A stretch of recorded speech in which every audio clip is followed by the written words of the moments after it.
మాజీ సీఎం వైఎస్ఆర్సీపీ అధ్యక్షుడు వైఎస్ జగన్మోహన్ రెడ్డి కాసేపట్లో శ్రీ సత్యసాయి జిల్లాలో పర్యటించబోతున్నారు. రాప్తాడు నియోజకవర్గం రామగిరి మండలం పాపిరెడ్డిపల్లిలో వైఎస్ఆర్సీపీ కార్యకర్త కురుబ లింగమయ్య కుటుంబాన్ని పరామర్శిస్తారాయన. ఇటీవల టీడీపీ గూండాల చేతిలో కురుబ లింగమయ్య దారుణ హత్యకు గురయ్యారు.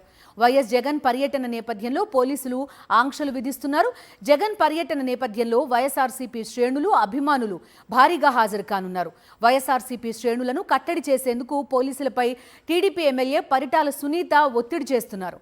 ఈ క్రమంలో చెన్నై కొత్తపల్లిలో హెలిప్యాడ్కి అనుమతి నిరాకరించారు పోలీసులు. కుంటిమద్ది పాపిరెడ్డిపల్లి మధ్య హెలిప్యాడ్ ఏర్పాటుకు అనుమతి ఇచ్చారు. పాపిరెడ్డిపల్లిలో పోలీసులు భద్రతను పర్యవేక్షిస్తున్నారు. మరింత సమాచారం పాపిరెడ్డిపల్లి నుంచి మా ప్రతినిధి శివారెడ్డి అందిస్తారు. ఆంధ్రప్రదేశ్ రాష్ట్రంలో టీడీపీ కూటమి అధికారంలోకి వచ్చిన తర్వాత హింస రాజకీయాలు తీవ్రస్థాయిలో జరుగుతున్న పరిస్థితి కనిపిస్తుంది.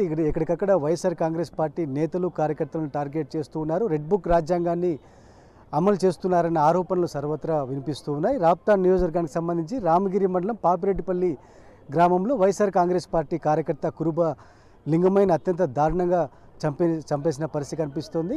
ఆ కుటుంబాన్ని పరామర్శించేందుకు వైఎస్ జగన్మోహన్ రెడ్డి గారు వస్తున్నారు.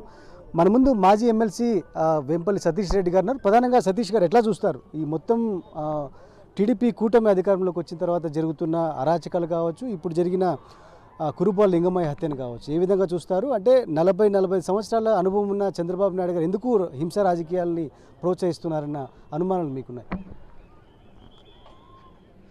ఈరోజు తెలుగుదేశం పార్టీ అవలంబిస్తున్నటువంటి పద్ధతులు చూస్తే ఒక సామెత గుర్తొస్తూ ఉంది. చెప్పేది శ్రీరంగ నీతులు, దూరేది డాష్ డాష్. అది మీరు అర్థం చేసుకోవచ్చు. అత్యంత ప్రజాస్వామ్యబద్ధంగా పరిపాలిస్తామని చెప్పేటువంటి చంద్రబాబు నాయుడు గారు ఈరోజు కళ్ళు తెరిచి ఒకసారి చూడాలి ఏం జరుగుతుంది రాష్ట్రంలో. ముఖ్యంగా ఒక పార్టీ నుంచి ఒక పార్టీకి ఫిరాయించడం అనేది పెద్ద తప్పు, అనైతికం అని చెప్పేసి అందరం చెప్తారు. దాన్ని ఇంకా పెద్దగా అడ్వకేట్ చేసేటువంటి వ్యక్తి చంద్రబాబు నాయుడు. ఎక్కడా అన్యాయం జరగకూడదు, ప్రజాస్వామ్యాన్ని అందరూ పరిరక్షించాలని చెప్పేటువంటి వ్యక్తుల్లో మొదట ఉండేది చంద్రబాబు నాయుడు గారు. మరి ఈరోజు ఏం జరుగుతూ ఉంది?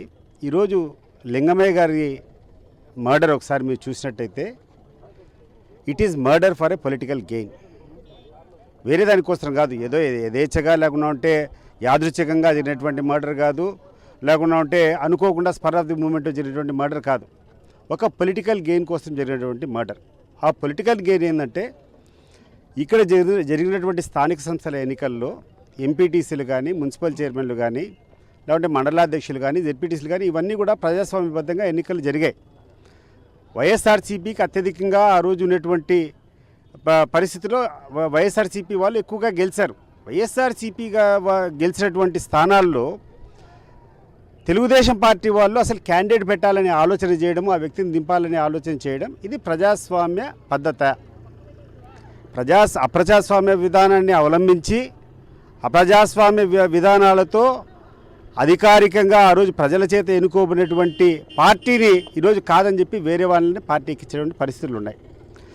దాన్ని మేము పోయి పోరాడి మా వ్యక్తులకు మేము అండగా నిలబడాలంటే దౌర్జన్యంగా వాళ్ళను స్వాధీనం చేసుకోవడము. మరి ఒక విచిత్రమైనటువంటి పరిస్థితి ఏంటంటే ఇక్కడ ఉన్నటువంటి పోలీసులను అడ్డం పెట్టుకొని పోలీసుల ద్వారా కూడా మా వ్యక్తులను తీసుకొని పోయి వాళ్ళ దగ్గర పెట్టుకోవడం. మేము ఇది అన్యాయమయ్యా అని చెప్పి, ఇది తప్పని చెప్పి మేము ప్రొటెక్ట్ చేసుకునేదానికి పోతే మా లీడర్ల పైన కేసులు పెట్టడం, మా లీడర్లు గట్టిగా ఉండాలని చెప్పి పోరాడేటువంటి వ్యక్తి లింగమయ్య. ఆ రకంగా చేస్తే నువ్వు ఇట్లా పోరాడతావా వైఎస్ఆర్సీపీ తరఫున అని చెప్పి ఆయన మీద దౌర్జన్యంగా ముష్టిగూతాలు ఆ రోజు కొట్టడం జరిగినప్పుడు ఆ దెబ్బలకు ఆ రోజు ఆయన చనిపోయాడు. దీనికి అంతా కూడా ఎక్స్ప్లెనేషను చంద్రబాబు నాయుడు గారు ఇవ్వాలా. అవసరమా నీకు ఇది?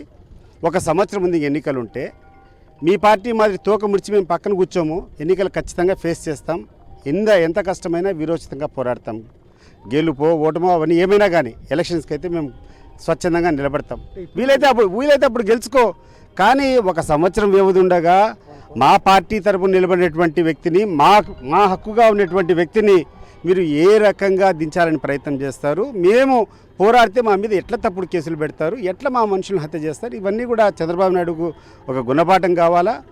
ఈరోజు పెద్ద ఎత్తున ఈ ఉమ్మడి అనంతపురం జిల్లా నుంచి ఎక్కడ చూసినా కూడా ప్రజలందరూ కూడా వస్తున్నారు. జగన్మోహన్ రెడ్డి గారు చేసినటువంటి ఈ కార్యక్రమానికి సాంఘీభావం. ఇప్పుడు జరుగుతున్న ప్రోగ్రాం సంబంధించి జగన్ గారు చూసేందుకు పెద్ద సంఖ్యలో జనం వస్తూ ఉన్నారు. అయితే పోలీసులు ఎక్కడికక్కడ అడ్డుకోవడం, ఆంక్షలు విధించడాన్ని ఏ విధంగా చూస్తారు? ఇది ఒక విచిత్రమైనటువంటి పరిస్థితి ఉంది. వీళ్ళు భరించలేకున్నారు. జగన్మోహన్ రెడ్డికి జనంలో ఉన్నటువంటి ఆ క్రేజ్ను అది చూసేటువంటి పరిస్థితి వీళ్ళు లేరు. ఎక్కడికక్కడ చెక్ పోస్టులు ఏం అవసరం ఉంది? ఇప్పుడు ఎన్ఎస్ గేట్ ఉంది, చెక్ పోస్టు, ప్రతి ఒక్క నియోజకవర్గంలో అన్నటువంటి లీడర్లందరినీ కూడా దిగ్బంధం చేయడం, మీరు పోకూడదని చెప్పడం, మీరు హౌస్ అరెస్ట్ అని చెప్పడం, ఒక రకమైనటువంటి వైఎస్ఆర్ కాంగ్రెస్ పార్టీ కార్యకర్త ఉంటే భద్రమబ్బా నువ్వు పోతే కానీ నీ మీద కేసులు పెడతామని చెప్పి భయపెట్టించడం అవసరమా? ఇవన్నీ ప్రజాస్వామ్యబద్ధంగా ఒక పార్టీ లీడరు 5 సంవత్సరాల వరకు 5 సంవత్సరాలు ముఖ్యమంత్రిగా చేసేటువంటి వ్యక్తి, 40% ఓటింగ్ వచ్చేటువంటి వ్యక్తి, ఆ వ్యక్తి వస్తూ ఉంటే గౌరవం సూచకంగా లేకుండా ఉంటే ఆయన చేసినటువంటి కార్యక్రమానికి సంఘీభావంగా అనేక మంది వస్తారు. వాళ్ళని కూడా చూసి ఓరవలేనటువంటి పరిస్థితిలో నువ్వు ఉండి ఎక్కడికక్కడ గేట్లు, ఎక్కడికక్కడ అక్కడ బ్యారికేడ్లు వేసుకొని ఎవరిని రాకూడదని చెప్పి రెస్ట్రిక్ట్ చేయడం ఇది ప్రజాస్వామ్య పద్ధతి కాదు. అయినా కూడా ఈ బ్యారికేడ్లను తెంచుకొని ఏ రకంగా ప్రజలు వస్తారో కూడా మనం చూడబోతాం.